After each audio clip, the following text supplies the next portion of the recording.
حضرات، نبی پاک صاحب لولاک صلی اللہ علیہ وسلم کی مبارک زندگی جو ہے، اگر اس کو دیکھا جائے تو ہر شعبے کو حضور سے رہنمائی ملتی ہے۔ آج حضور کی خوشبوئے عنبر فشاں اس کا ذکر کرنے کی کوئی سعادت حاصل کر رہے ہیں۔ دعا ہے رب العزت حضور کی عشق و محبت نصیب فرمائے۔ یہ سورج جو ہے، اس کا ایک اپنا حسن ہے، چاند کا ایک اپنا حسن ہے۔ آپ سمندر کے کنارے پہ کھڑے ہو کر دیکھیں تو سمندر کے پانی کی چھل چھل جو ہے، اس کا بھی ایک حسن ہے۔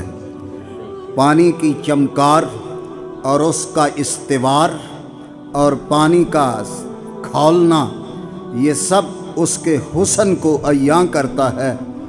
آپ اگر سرسبز ہریالے کسی باغ اور کھیت میں چلے جائیں تو دیکھیں کھیت لہلہاتا ہے، اس کے سبز حسن کی کوئی مثال نہیں، وہ بھی اپنے اندر ایک حسن رکھتا ہے۔ اگر آپ ثمر بار اور برگبار درخت کو دیکھیں، ہریالہ ہے، بہار بھی موسم ہو تو دیکھیں کہ اس کا لہلہاتا ہوا وہ وجود قد و قامت درخت کا جو ہے، اپنے ہی حسن کی آپ مثال ہے۔ اس طرح آپ جانوروں کی بولیاں دیکھیں، سنیں، اور ہر جانور کی بولی جو ہے وہ اپنا ہی حسن رکھتی ہے۔ یہ تمام حسن جو ہیں، اللہ تبارک و تعالیٰ نے حضور کے قدموں سے نکال کر ہر چیز کو حسن عطا فرما رکھا۔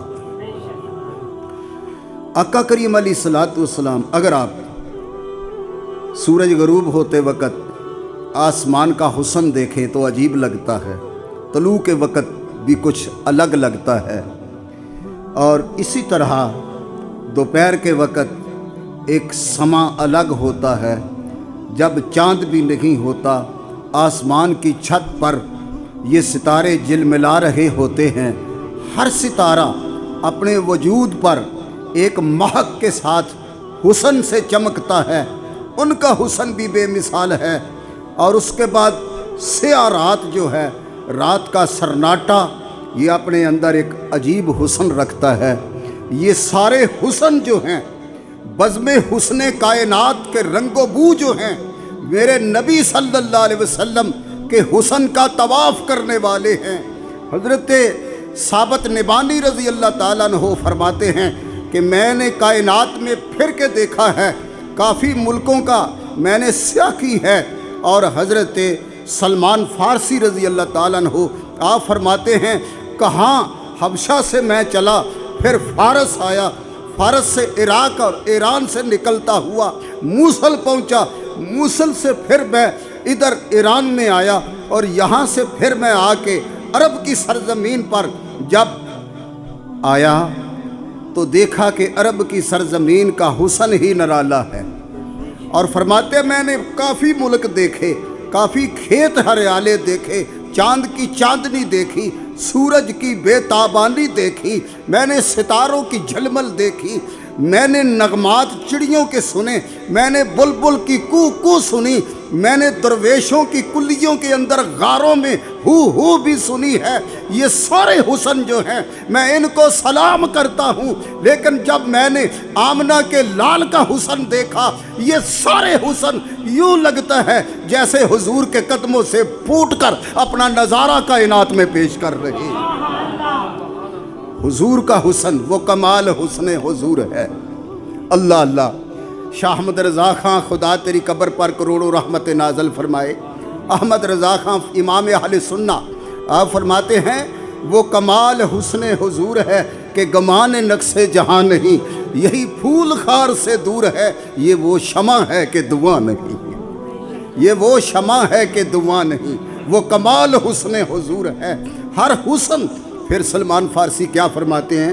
سلمان فارسی فرماتے ہیں کہ میں نے ہر چیز کا حسن دیکھا، لیکن جب میں نے آمنہ کے لال کی زیارت کی نا تو میرے دل نے کہا کہ سب کچھ دیکھا، پوری کائنات کی ہر چیز کو دیکھا، لیکن حضور کو نہ دیکھا تو سمجھو کچھ بھی نہ دیکھا، کچھ بھی نہ دیکھا۔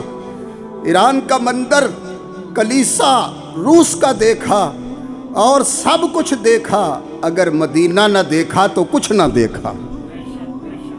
حضور سرور کائنات صلی اللہ علیہ وسلم کو دیکھا تو فرماتے ہیں میں جب قریب گیا تو عجیب قسم کی خوشبو تھی، اور جو کوئی اٹھ کے جاتا میں اس کی جگہ پہ چلا جاتا، آہستہ آہستہ میں حضور کے قدموں تک پہنچ گیا۔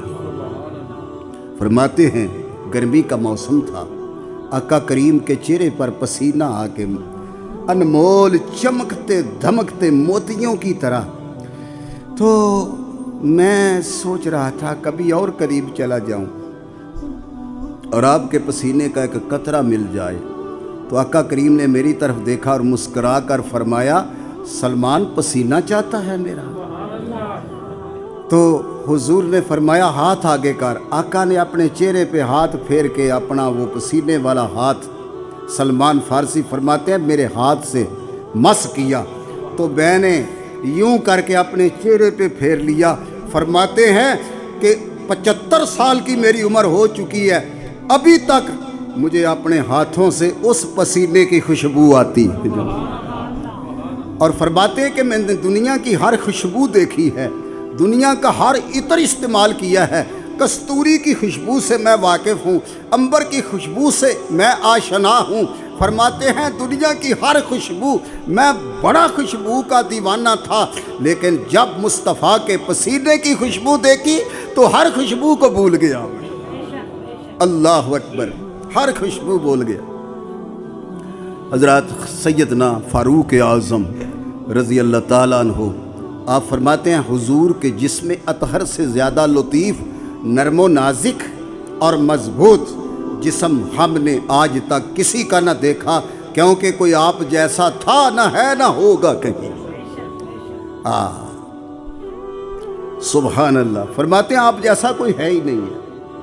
اور حضرت مولا کائنات علی المرتضیٰ شیر خدا رضی اللہ تعالیٰ عنہ آپ فرماتے ہیں کہ جب حضور ہمارے ہاں تشریف لاتے کبھی تو آقا کریم علیہ الصلاۃ والسلام لیٹ جاتے تو وہ جو کھجوروں کے کگوں کا بھرا ہوا سرہانا تھا اس پہ سر اقدس رکھ کے حضور تھوڑا آرام فرماتے، تو فرماتے کہ حضور تو پھر چلے جاتے لیکن ہمارے گھر کی در و دیوار جو ہیں وہ خوشبوؤں سے مہکتی رہتی تھی، اور فاقے بھی آتے تھے گھروں میں، تو وہ سرہانا جس پہ حضور نے اپنا سر اقدس رکھ کے آرام فرمایا تھا، وہ سرہانا جب ہم لیتے جولی میں تو یوں لگتا کہ جیسے ہم نے سیر ہو کے کھانا کھایا، کبھی بھوک لگتی نہیں تھی۔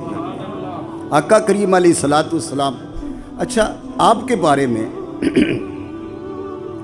حضرت کعب بن مالک آپ فرماتے ہیں رسول اللہ صلی اللہ علیہ وسلم بغیر خوشبو لگانے کے آپ کے جسم اطہر کے اندر ہی خمیر میں اللہ تعالیٰ نے بے مثال خوشبوؤں کا پانی ڈالا تھا۔ جیسے آٹا گوندے کوئی تو پانی کو آب زمزم کا ڈالے، کوئی پانی مکے کا ڈالے، کوئی مدینے کا ڈالے، کوئی پنجاب کا ڈالے، کوئی سندھ کا، تو ایک چیز بنائی جائے۔ تو فرماتے ہیں کہ رب العزت جل شانہ نے بے مثال خوشبوؤں کا ڈال کر پانی آقا کریم علیہ الصلاۃ والسلام کے جسم اطہر کا خمیر کیا ہے۔ حضور علیہ الصلاۃ والسلام سے حضرت خزیمہ رضی اللہ تعالیٰ عنہ نے عرض کی فدا کا امی و ابی یا رسول اللہ، یا رسول اللہ آپ کے جسم اطہر سے بڑی خوشبو آتی ہے، تو کون سی خوشبو آپ استعمال فرماتے ہیں؟ حضور مسکرا کر فرمانے لگے میں اللہ کا نبی ہوں، میں امام المرسلین ہوں، میں اللہ کا محبوب ہوں، اور ویسے بھی نبیوں کے جسم کو اللہ تعالیٰ نے جنت کی مٹی اور جنت کی ہیئت پر پیدا کیا ہوتا ہے۔ اور حضرت کعب بن اخبار رضی اللہ تعالیٰ عنہ فرماتے ہیں ہم نے کبھی نہیں دیکھا حضور کے جسم اطہر پر مکھی بیٹھی، اور ہم نے کبھی نہیں دیکھا کہ آقا کریم علیہ الصلاۃ والسلام کی آنکھ میں کبھی میل آئی ہو، ہم نے کبھی نہیں دیکھا کہ رسول اللہ صلی اللہ علیہ وسلم کا کوئی کپڑا میلا ہویا ہوا، گرد قریب نہیں آتی تھی، جو حضور کے چلنے سے کبھی گرد اڑتی بھی تھی تو وہ گرد شفا بن کر بیماروں کے کام آ جایا کرتی تھی۔ وہ کسی نے کہا ہے نا، چھو کے لنگی جدوں گئے سوے مصطفیٰ،